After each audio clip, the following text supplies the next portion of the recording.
Hi, I'm Jessica Reese, author of The Permission, How to Give It, Take It, or Not Need It at All. The Permission is a collection of short stories and experiences of my life in which I gave myself permission to shine, to be, to do, and to have all the things that I want for my life. And I hope that the reader of The Permission is inspired to do the exact same.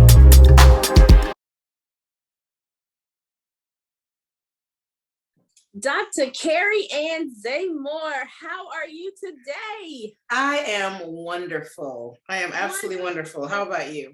I'm excellent. And I'm so excited to finally get to speak with you.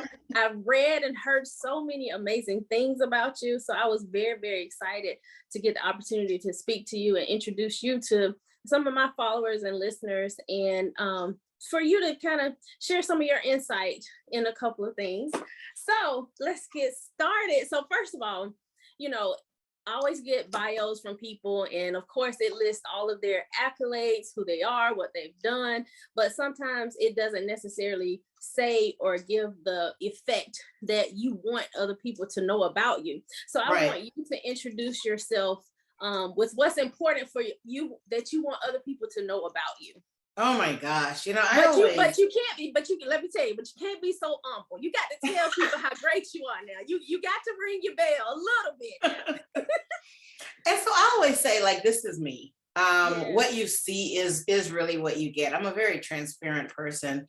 I'm wearing my warrior shirt because I believe that I am a warrior. I am a person that has been through tremendous adversity, tremendous valleys and so many mountains, and I continue to push and empower others to push as well. And so one of the things I always look at when I talk about being a woman or just being myself is really having that warrior spirit and having the spirit of just never giving up. So who am I at the core? I am a woman who's just living her purpose. Who is warring through life. I love it. Unapologetically. Come on. Come on. Yeah, just unapologetically. I am living out loud, and I'm loving being a force of nature. And so I'm wearing my camo to say I'm a force of nature. I'm a warrior. I want one of those shirts now. So this is actually my brand. And so I have a brand called the I Am Project. And so this one is I am a warrior. And we also have a lot of different ones. I am creative. I am loved. I am worthy. And the shirt is really to reaffirm who we are. And I remember I had someone said to me, you are a clinical social worker.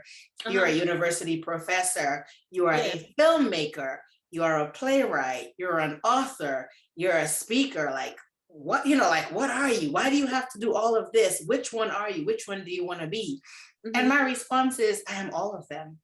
Yes. I'm every last one of them, and I'm able to do them all well because I am graced to do them all well. And it's okay to be a lot of different things. And to do it well, and to do it with grace and not apologize for who you are.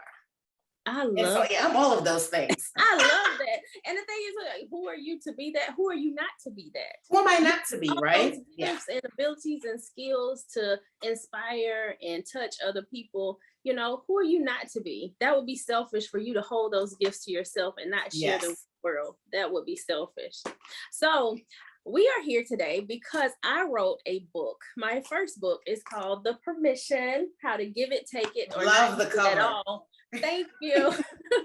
And essentially, it's just a compilation of stories, my life experiences, and a number of permissions that I had to give myself to become the woman that you see before you today. Yeah. So in your life, what permissions have you had to give yourself to allow you to shine and be all that you are? Right. And so I think I would say the number one permission that I had to really work through was to allow myself permission to make mistakes and pick up and go again. Because sometimes when we make mistakes, we're so hard on ourselves. and we're all becoming, right? No one has truly arrived, no matter their level of success. We're all becoming something.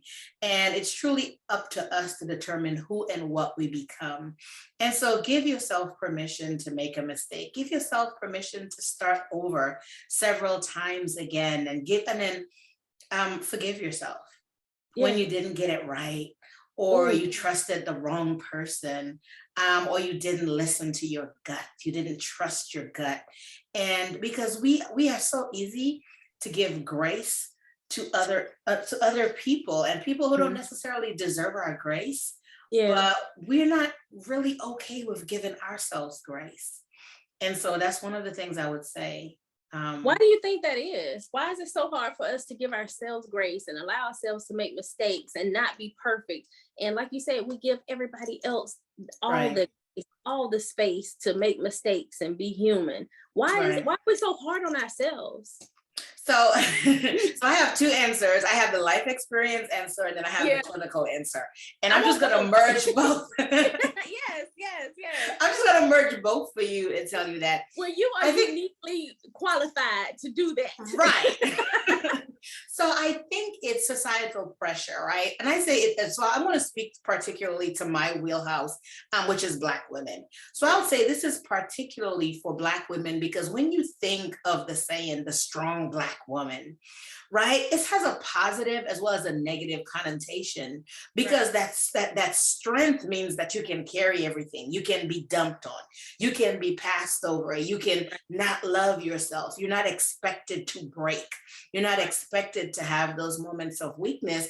And so you are going to be hard on yourself, because that saying is like, well, I'm not allowed.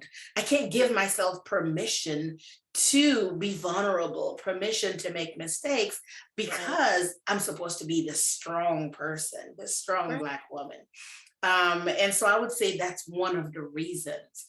And I would say recently, in the past 10 to 15 years, there has been a push for success in women, not just Black women, but all women. And the expectation to compete on the same level with men. And we can do even better. Absolutely. Yes. But we don't give ourselves the grace to make a mistake. Right? Because we're speaking for our gender. We're speaking for all the generations to come behind us. And guess what? Men make mistakes all the time. All the time. All the time. And so so I think that's just one of the reasons I think we don't give ourselves that permission for grace. That's so true. That's good.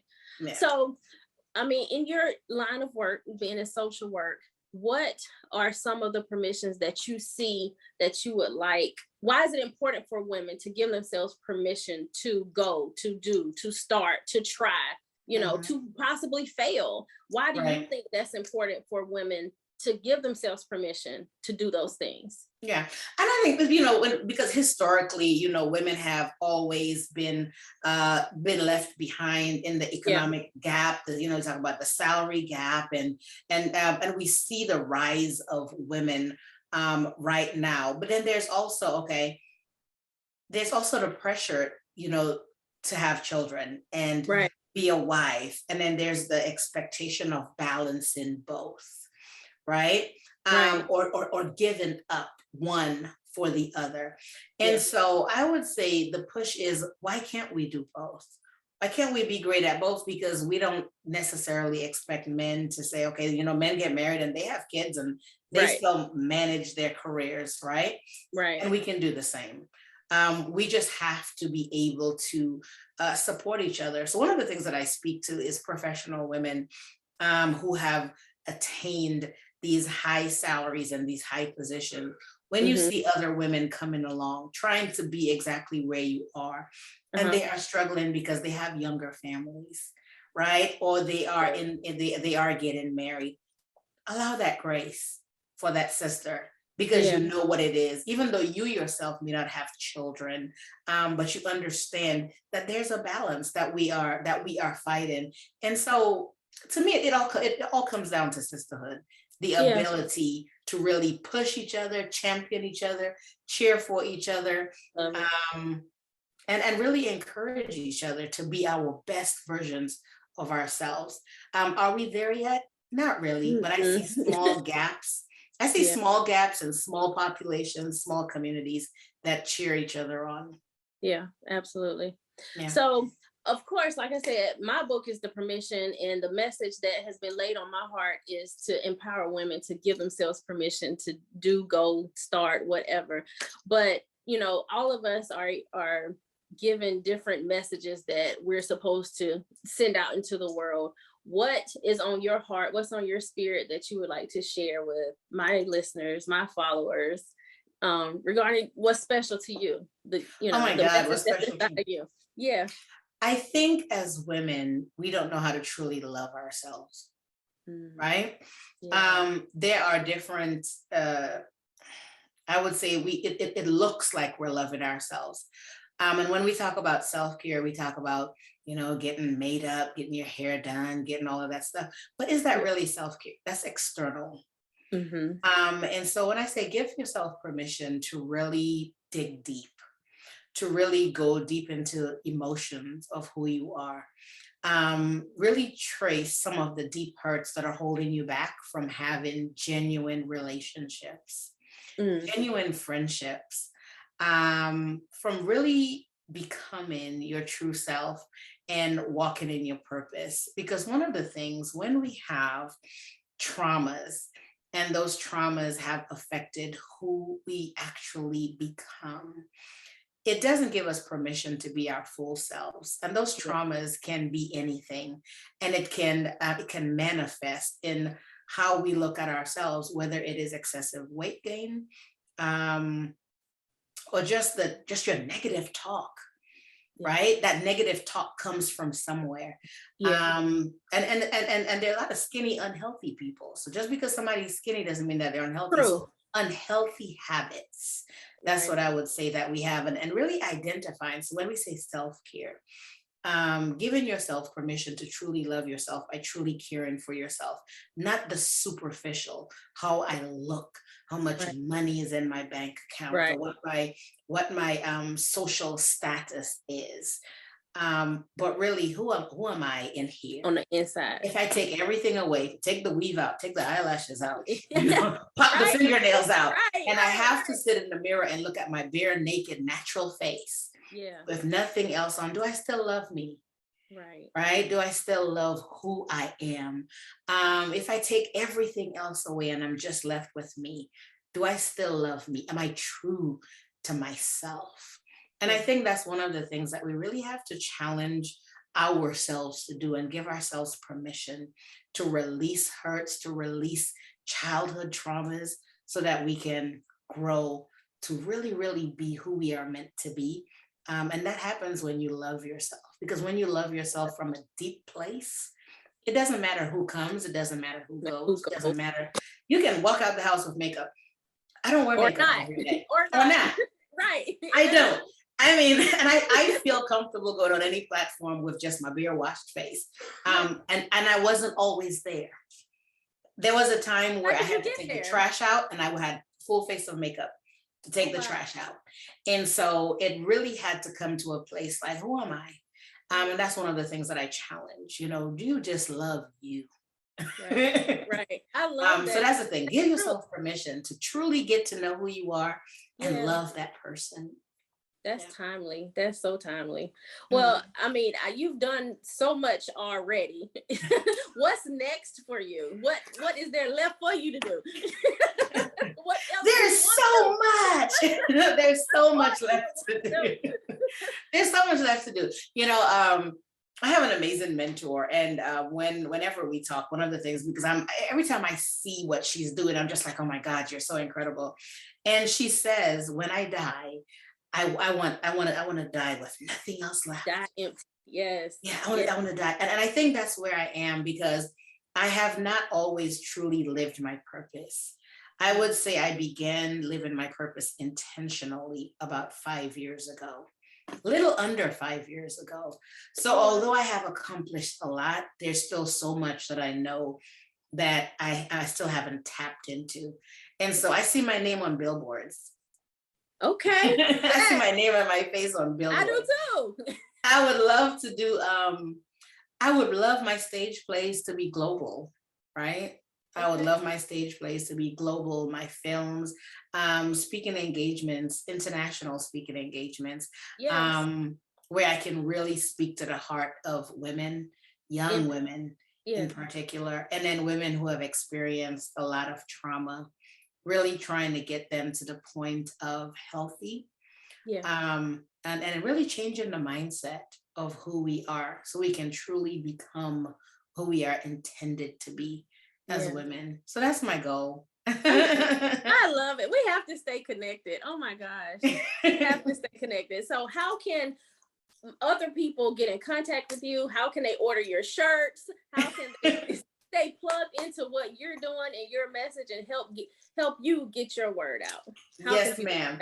So you can reach me on my website, Kzamore.com. So my website is K, just like the letter K, is in my name, and in my last name.com. You can email me at Kerry@Kzamore.com. Follow me on social media, Dr. Kerry-Ann Zamore. Dr. Kerry-Ann. Dr. Kerry-Ann Zamore. You can follow me there.